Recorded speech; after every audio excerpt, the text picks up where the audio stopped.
Hello everyone, and welcome back to the Fluctus Channel. Aerial refueling is so common that one would think this is an easy process. In fact, refueling aircraft in flight takes a lot of skill and finesse from both the pilot and the refueling boom operator.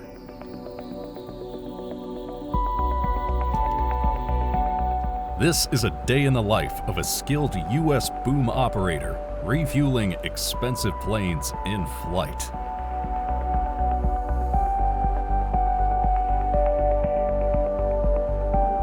In one of the first ever aerial refueling operations, Lieutenant Seifert dangled a refueling hose from a DH-4B tanker, while Captain Smith and Lieutenant Richter attempted to make contact in their receiver aircraft.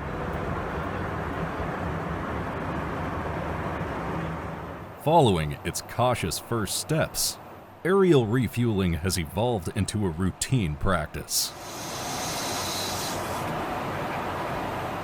Aerial refueling is performed on jet fighter aircraft, helicopters, tilt-rotor aircraft, bombers, big cargo aircraft, drones, reconnaissance aircraft, special operations aircraft, Air Force One, and even some civilian and experimental aircraft.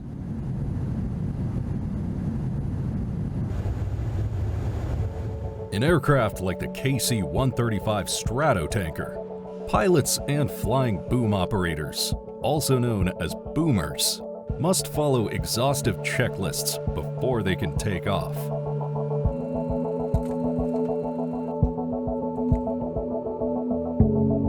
Because the aircraft has many different systems, these checklists ensure that the aircrew does not accidentally miss any detail.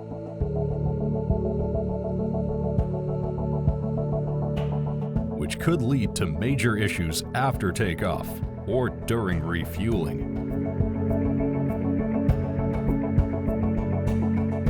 And that is only the pre-flight checklist of several pages. While in flight, they have a couple more separate checklists to go through.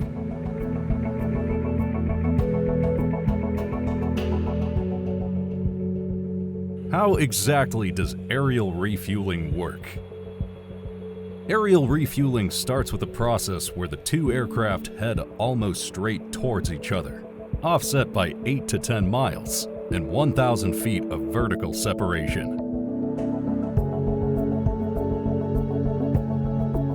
With about 18 to 20 miles of separation, the tanker makes a 180-degree turn and heads in the opposite direction. From this point, the receiver climbs to chase the tanker. From the pre-contact position behind and below the tanker, the receiver waits for the authority from the boomer to move to the contact position.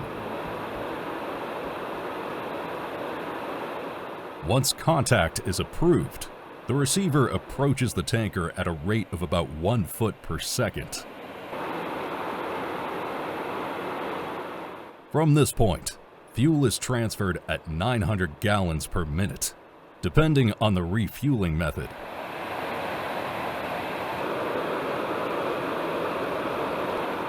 Once the process is completed, contact is broken between the aircraft.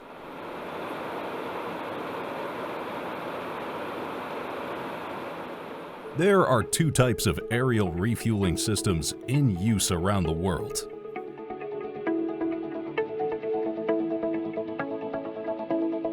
Most countries in the United States Navy use the probe and drogue refueling method. With this method, the tanker trails a hose with a drogue attached. The receiver aircraft is equipped with a probe, which the pilot inserts into the drogue for refueling to start.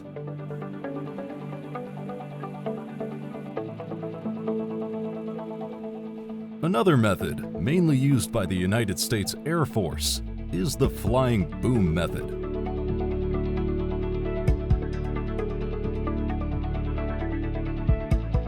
With this method, the boomer flies a boom with V-shaped control surfaces into the refueling nozzle of the receiver.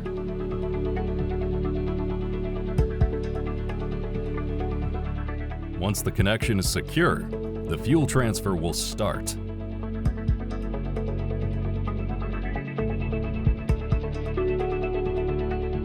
With the probe and drogue method, the receiver pilot does most of the flying work, but the probe takes up more space on the aircraft.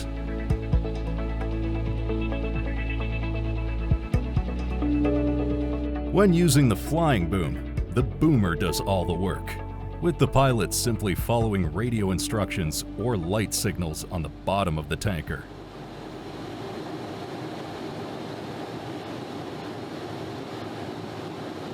Getting boomers trained can be expensive, but simulators like the Boust, Boom Operator Weapons System Trainer, save a lot of time and money.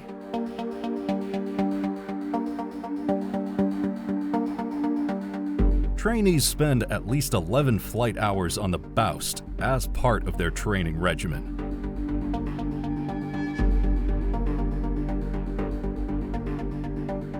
This not only saves money, but prevents a boom from snapping off or going through the windshield of the receiver. It makes even more sense when you realize that the receiver is flying in the bow wave turbulence of the KC-135. Another aircraft is more capable than the KC-135, which dates back from the 1950s. The KC-46 Pegasus represents the next generation of aerial refueling tankers. Where the boomer was lying prone in the pod at the rear of the aircraft, the KC-46 boomer was sitting at a console called the Aerial Refueling Operator Station, AROS.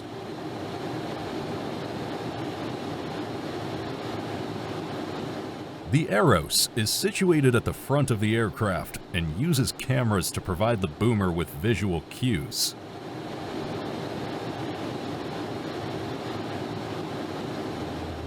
For that reason, the simulator for the AROS is designed to look exactly like the AROS.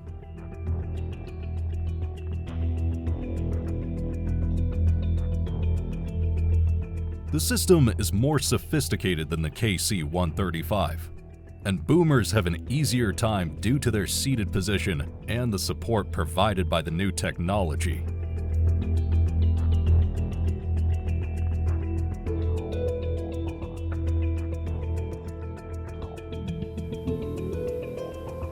Since the KC-135 still plays a major role in the United States Air Force, pilots must still be trained and know how to react to emergencies.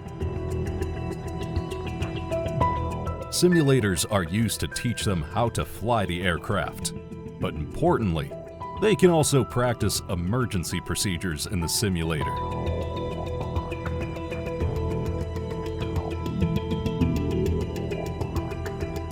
Not only does the simulator enable pilots to learn how to handle emergencies, but it also saves a lot of money. It is estimated that the simulator saves $5,820 per hour of usage. Pilots who are trained in this flight simulator, like the one at MacDill Air Force Base, find it much easier to fly the real KC-135, and they can handle emergencies much easier.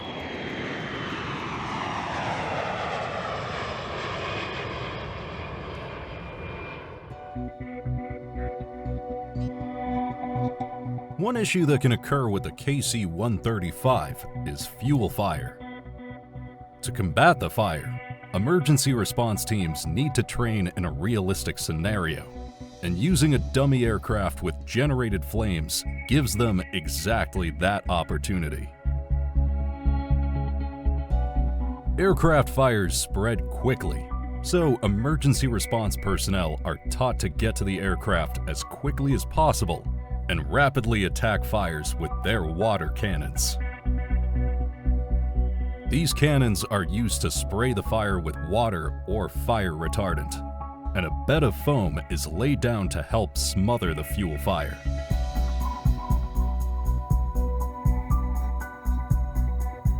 In other cases, a tanker may crash.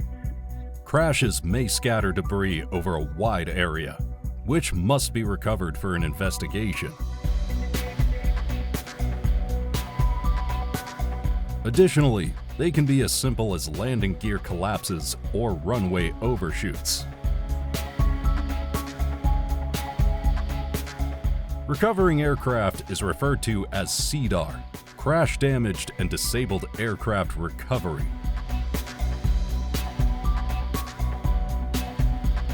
Personnel trained to perform CDAR are taught how to use inflatable crash bags and cranes, and how to use systems designed to debog aircraft. In other words, aircraft stuck in mud or a similar surface.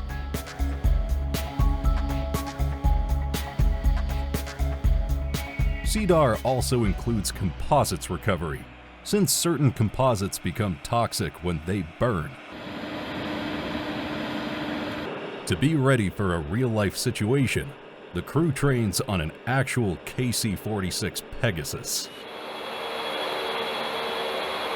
In this way, they can respond quicker and know what to do when an aircraft does crash.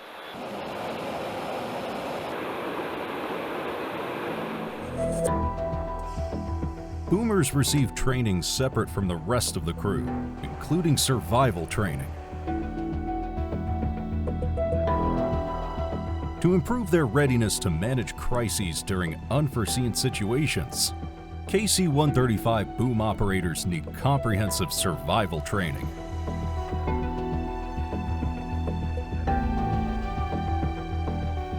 One aspect of survival training includes survival at sea. They must survive until helicopters like the MH-65D Dolphin of the U.S. Coast Guard can save them.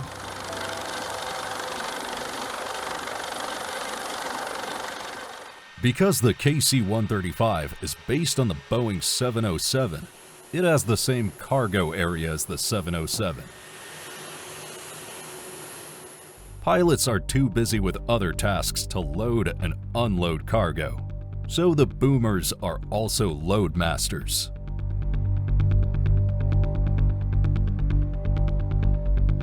Loadmasters in the U.S. Air Force are expected to handle cargo and personnel flying with the aircraft. Cargo must be loaded correctly and secured, and it must align with the center of gravity of the KC-135. Boomers therefore undergo Loadmaster training. There is a fun side to all these responsibilities. The KC-135 has an onboard galley, so the crew can prepare meals for long flights.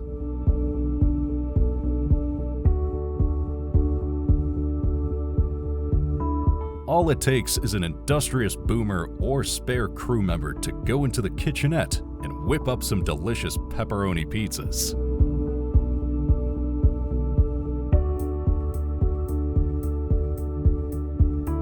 Basic conveniences like a microwave, coffee maker, and tiny refrigerator abound in the galley. It's not ideal for large meals, but it works for these types of dishes. One of the less fun things for boomers is placing the boom cover on the end of the refueling boom after landing. When the pilots have already left, the boomer must wait for an aircraft maintenance stand or similar system to reach the height of the boom and place the cover on it.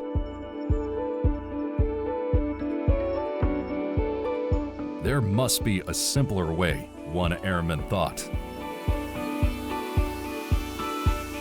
Senior Airman Jacob Heltzer designed a simple device to reach the boom and install the cover without having to wait for help to arrive.